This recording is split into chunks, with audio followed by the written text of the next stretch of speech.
며칠 전에 우리 부산 지역에도 이 강한 비바람과 또 낙뢰가 몰아치면서 약 900여 가구의 정전이 이루어졌던 적이 뉴스에 나온 적이 있습니다. 순식간에 이제 모든 빛이 다 사라진 그런 밤이죠. 아마도 그렇게 되면 한치 앞도 보이지 않는 그런 캄캄함 속에서 우리는 본능적으로 찾는 것이 있습니다. 아마 작은 불빛 하나를 찾을 겁니다. 작은 손전등이나 아니면 요즘에는 스마트폰에 있는 이 작은 불빛을 많이 찾을 것 같습니다. 그런데 그렇게 어둡고 캄캄하면은 그 보잘것없는 작은 불빛 하나만 있더라도 우리에게 얼마나 큰 안도감과 희망을 주는지 모릅니다. 오늘 우리가 살아가는 이 시대의 영적인 모습이 바로 그런 정전된 밤과 같지 않습니까? 세상은 소망 없는 어두움에 너무나 깊이 잠겨져 있습니다. 미래에 대한 또 막연한 불안의 어두움이 우리를 짓누르고요. 전 세계로 끊기지 않는 분쟁과 또 갈등의 소식은 우리 마음의 그림자를 많이 드리우게 합니다. 예측할 수 없는 질병, 또 위협, 그런 사회에 만연한 죄악, 그런 것들 우리의 영혼을 많이 무겁게 합니다. 그런데 그게 어디 세상뿐만 그렇겠습니까? 우리의 개인의 삶을 세밀하게 다 들여다보아도 마찬가지입니다. 아무리 애써도 해결되지 않는 문제와 반복되는 실패의 어두움, 오해와 미움으로 얼룩진 관계의 어두움들, 그리고 하나님과의 관계가 또한 멀어지면서 찾아오는 영적 침체의 어둠 속에서 우리는 어쩌면 마치 끝이 보이지 않는 그런 깊은 터널을 홀로 지나가는 것 같은 기분을 느낄 때가 많이 있습니다. 오늘 우리가 함께 나누게 될 이 이사야 60장 말씀, 이 60장 말씀은 역사상에서 어쩌면 가장 깊고 참담한 어둠 속에 있던 한 백성에게 선포된 하나님의 말씀입니다. 그러나 이 말씀은 오늘 여러분들에게도 일어나라, 빛을 발해라, 힘을 내라, 어둠을 잘 이겨나라 이렇게 받아들일 수 있지만 이게 그런 막연한 격려의 메시지는 아닙니다. 이 그런 막연함에서 굉장히 넘어서는 메시지인데요. 이것은 어둠 속에서 빛으로 부름받은 하나님의 자녀들, 저와 여러분들에게 주어진 거룩한 정체성을 말하는 본문이고요. 또 이 시대를 향해서 우리의 사명이 무엇인지를 분명히 선포하는 그런 명령과도 같은 말씀입니다. 오늘 우리가 이 두 가지 말씀, 일어날 것 그리고 빛을 발할 것, 이 두 가지 말씀을 통해서 오늘 우리에게 빛으로 살아가는 사명을 새롭게 붙들 수 있는 그런 은혜의 현장이 되시기를 주의 이름으로 축복합니다. 우리 오늘 첫 번째 한번 하나님께 주시는 명령, 장엄한 명령입니다. 첫 번째가 바로 일어나라입니다. 일어나라. 아주 단호하고 힘찬 명령인데요.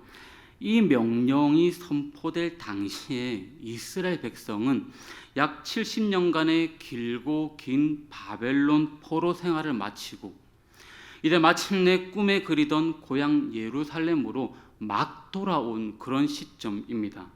하지만 수십 년간 그리웠던 이 고향은 그들의 기억 속에 있던 영광스러운 화려한 그런 도시가 아니었습니다.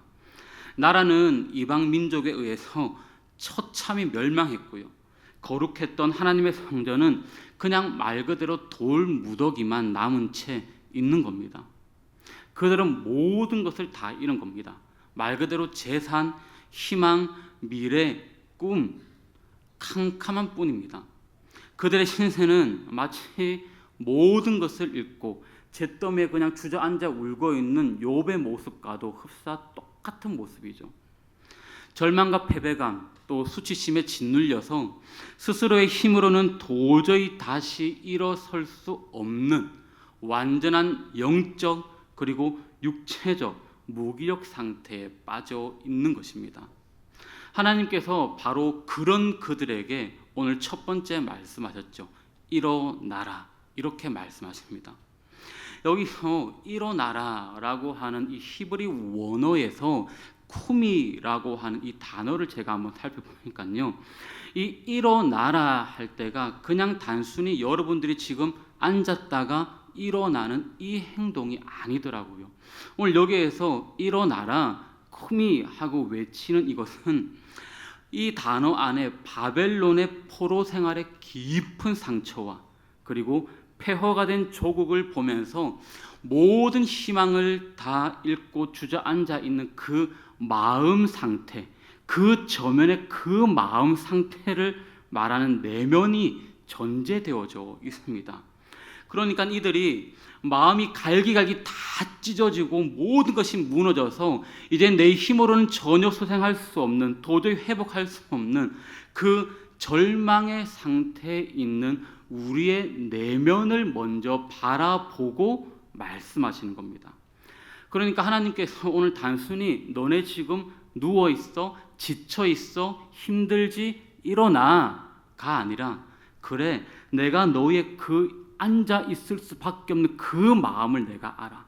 내가 너의 그 아픔을 다 보아서 회복할 수 있도록 함께 가자, 일어나자, 그렇게 격려하고 계신 겁니다. 하나님은 우리가 주저앉아 있는다고 그냥 단순히 너 일어나, 지금 일어나서 열정적으로 가야 돼, 그렇게 힘차게 전진해야 돼, 그러는 분이 아니십니다. 우리의 찢어지고 무너져 내려져 있는 그 마음부터 헤아리시는 분이신 줄로 믿습니다.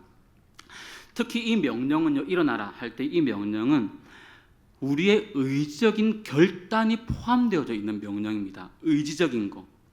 우리가 종종 왜 기도하시면서 모든 것을 하나님이 알아주시고 또한 해주시길 바라는 수동적인 태도를 취할 때가 많이 있습니다. 기도를 하면은 하늘에서 무언가 떨어져야 되고, 또 기도하면은 나의 의지와는 상관없이 하나님이 나를 벌떡벌떡 일으켜 주실 것을 그렇게 요구할 때가 많이 있지 않습니까? 그러나 하나님의 역사는요, 우리가 말씀을 듣고 머리로 그 말씀을 이해하고 가슴으로 그 은혜와 열정이 느껴졌다면은, 와닿았다면은, 이제는 우리가 그 응답에 맞추어서 살아가야 될 의지적인 결단으로 순종의 걸음을 내딛는 것은 바로 여러분들의 몫입니다. 그래서 일어나라는 명령에는 어떤 목적을 이루기 위해서 자발적이고 의지적으로 행동하는 태도가 여기에 요구되어져 있는 겁니다. 오늘 모든 희망을 잃고 주저앉아 있는 우리를 향해서 하나님이 말씀하십니다. 일어나라. 단순히 그냥 너 일어나, 이게 아니라고 말씀드렸죠. 일어나라 외치실 때에 우리의 의지적인 결단을 가지고 믿음으로 일어나 함께 걸어갈 수 있는 그런 저와 여러분들이 되시기를 축복합니다. 두 번째, 오늘 하나님은 우리에게 사명을 선포해 주시는데요, 바로 빛을 발해라입니다. 빛을 발해라. 이제 빛을 발하라는 한 걸음 더 나아가서 조금 더 적극적이고 역동적인 삶을 요구하는 겁니다. 빛을 발하라. 이것이야말로 이 구원받은 성도가 이 땅에서 살아가는 삶의 목적 그 자체입니다. 여기에 사용된 히브리 오리라고 하는 이 단어는요, 정확한 뉘앙스는 빛을 발해라, 빛을 만들어내라 라는 의미가 아닙니다. 이게 정확한 원어적인 의미를 해석을 해보면은 빛을 반사하라가 더 많은 말입니다. 그러니까 빛을 반사하는 것, 누구의 빛을 반사하라는 겁니까? 여호와의 영광의 빛을 반사해라는 겁니다. 하나님은 절망에 지치고 가난한 이들에게 스스로 빛을 만들어내라, 그런 불가능한 명령을 하지 않으신 겁니다. 우리는 스스로 빛을 내는 광원이 아닙니다. 우리는 어쩌면 달과 같은 존재이죠. 달이 스스로는 한 줄기 빛도 못 내지만, 빛도 내지 못하지만 찬란한 그 태양빛을 반사해서 칠흑 같은 어두운 밤 하늘을 밝히는 것 아닙니까? 우리 성도들은 이 빛 되신 예수 그리스도의 영광의 빛을 반사해서 소망 없는 어두운 세상에 밝히는 사명자로 부름을 받은 겁니다. 오늘 예수님께서도 이 마태복음 5장 14절에서 16절 사이에 이렇게 분명히 말씀을 하셨습니다. 우리 같이 한번 읽도록 하겠습니다. 함께 읽습니다. 너희는 세상의 빛이라. 이같이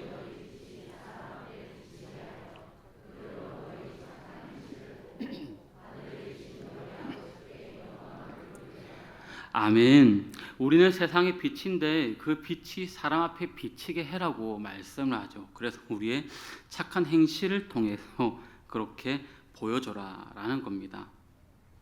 그리스도의 빛을 반사하는 삶은 거룩하고 정직한 삶을 통해 빛을 발해야 하는 겁니다. 세상은 거짓과 불의 또 음란과 이 탐욕의 방식으로 움직입니다. 이러한 세상의 가치관 속에서 하나님의 자녀로서 이 구별된 삶, 즉 거룩한 삶을 살아가는 것 자체가 강력한 빛을 발하는 것입니다. 우리가 이 세상의 방식이 아니라 하나님의 말씀대로 정직하게 행하고 때로는 손해를 보기도 할 것이고 또 진실을 선택할 때에 세상 사람들은 우리의 삶의 방식을 통해 보이지 않는 하나님의 살아계심을 보게 될 것입니다. 그런데 우리는 어떻습니까? 우리는 죄라는 문제 앞에서 계속해서 우리는 다람쥐 쳇바퀴 돌아가듯이 그렇게 돌아가는 것 같습니다. 하나를 한 주간에 무언가를 잘못하면은 주일날 와서 회개기도로 우리는 스타트를 하게 되죠.